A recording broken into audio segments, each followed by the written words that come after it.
Le confort est séduisant parce qu'il arrive sans bruit. Il s'infiltre dans tes habitudes. Il t'offre la douceur d'un trajet connu. Il te tend la main d'un salaire régulier. Il te borde chaque soir avec l'oreiller bien droit de la routine. Au début, tu l'accueilles comme un ami. Il te dit « Repose-toi. Tu as travaillé dur. » Il te sert un plat réconfortant. Il te fait asseoir sur un canapé neuf. Il t'offre le loisir de faire défiler des vidéos jusqu'à ce que tes paupières tombent. Et parce qu'il n'exige aucun effort, tu l'invites à rester. Mais lentement, presque tendrement, cet ami se transforme en geôlier. Il referme la porte d'entrée à chaque fois que tu songes à sortir. Il baisse la lumière pour que tu ne vois pas les horizons plus lointains. Tu ne te sens pas enfermé, tu te sens simplement rassuré. C'est ainsi que la prison invisible du confort se construit. Avec des coussins au lieu de barreaux, avec des habitudes au lieu de serrures, avec l'approbation des autres au lieu d'une chaîne de fer. Pour comprendre pourquoi elle est si dangereuse, regarde un chat qui s'est trop longtemps prélassé. Ses muscles deviennent paresseux, il peut encore courir, mais sa détente n'est plus la même. Son instinct reste vif, mais son corps répond au ralenti. Toi aussi tu possèdes un instinct de croissance, cette envie de découvrir, de créer, de t'améliorer. Mais si tu le laisses hiberner trop longtemps, il sortira hésitant, maladroit, peureux. La prison du confort n'enlève pas tes talents, elle les rouille. Chaque jour où tu évites la moindre tension, tu envoies à ton cerveau un message clair. Le changement est dangereux, l'effort est menaçant. Ton corps obéit, ton esprit s'ankylose, ta vision se rétrécit. Et parce que tout cela se fait dans la douceur, tu ne tires jamais l'alarme. Tu dis juste « Je suis fatigué, je reprendrai demain ». Le demain devient un mois, puis un an, puis une décennie. Regarde bien autour de toi. Combien de personnes connaît-on qui rêvaient de voyager et qui reportent depuis 15 ans? Combien se plaignent de leur travail mais refusent de passer un entretien ailleurs? Combien veulent lancer un projet sans jamais écrire une ligne de leur idée? Le confort leur murmure. Mieux vaut un petit sûr qu'un grand peut-être. Et leur cœur qui souhaite plus grand se tait de peur de paraître ingrat.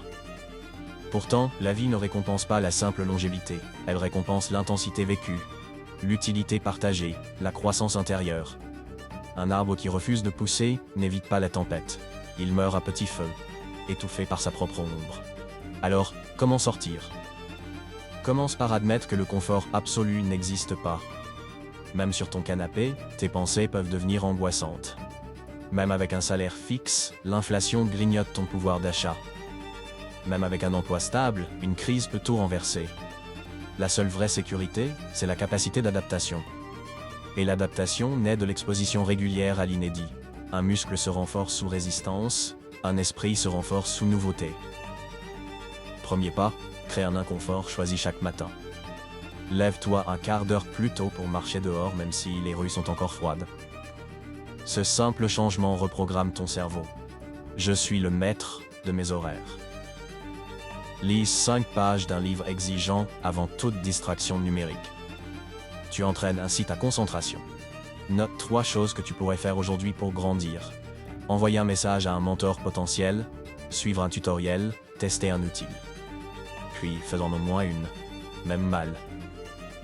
L'action imparfaite vaut mieux que la planification parfaite jamais lancée. Deuxième pas. Mesure ton usage du temps comme tu mesurais tes finances. Fais un relevé d'heures. Note pendant une semaine ce que tu fais, quart d'heure par quart d'heure. Tu verras vite émerger des poches de confort mortifères. 30 minutes ici à scroller, 45 minutes là à critiquer une série que tu poursuis quand même. 1 heure à redire la même conversation. Additionne. Si tu trouves 2 heures par jour, tu tiens 730 heures par an. C'est 19 semaines de travail à temps plein. Imagine ce que deviendrait ta vie si ces heures nourrissaient un projet, une compétence, un réseau. Rappelle-toi chaque matin que tu possèdes ce capital et qu'il fuit si tu ne l'emploies pas. Troisième pas. Redirige ton argent comme une déclaration d'intention.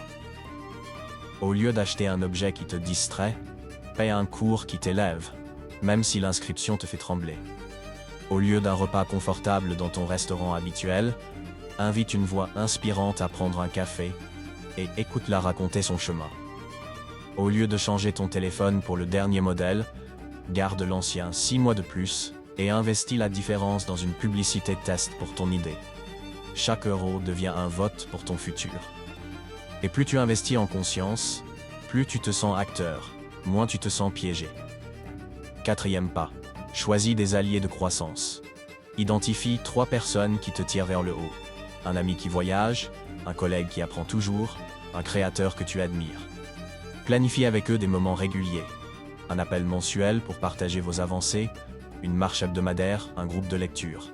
Leur énergie deviendra ton rappel vivant que sortir de la cage est normal. Évite, sans les juger, les conversations qui glorifient l'immobilisme. Elles replâtrent les murs de la cellule. Cinquième pas, préserve ton corps comme l'outil principal de la sortie. Bouge chaque jour. 20 pompes, 10 squats, 5 minutes d'étirement. Simple. Ton sang circule, ton cerveau reçoit plus d'oxygène, ta posture se redresse. C'est plus facile de sortir quand on se sent solide. Ajoute un rituel de respiration ou de méditation. Observe tes pensées, repère la voix du confort qui dit « Pas aujourd'hui ».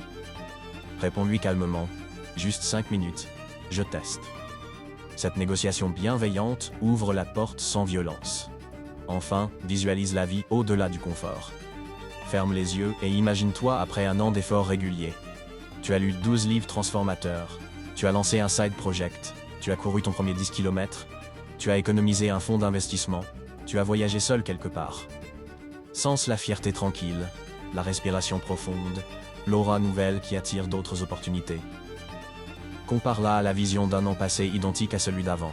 Même canapé, mêmes écrans, même plainte. Laisse cette comparaison te motiver. Souviens-toi, la prison du confort n'a pas de gardien extérieur. Elle se nourrit de ton consentement muet. Chaque micro-choix de croissance est un coup de lime sur les barreaux. Accumule ces coups de lime. Un matin, il te suffira de pousser la porte. Le monde est plus vaste qu'il n'apparaît depuis le sofa. Et il t'attend, non pas pour te juger, mais pour te façonner. Ose quelques pas dehors, la fraîcheur piquera ta peau, mais l'air neuf réveillera ton cœur. C'est là, dans ce léger vertige, que commence la véritable liberté. Découvre l'extrait gratuit du Codex Mental. Lien en description.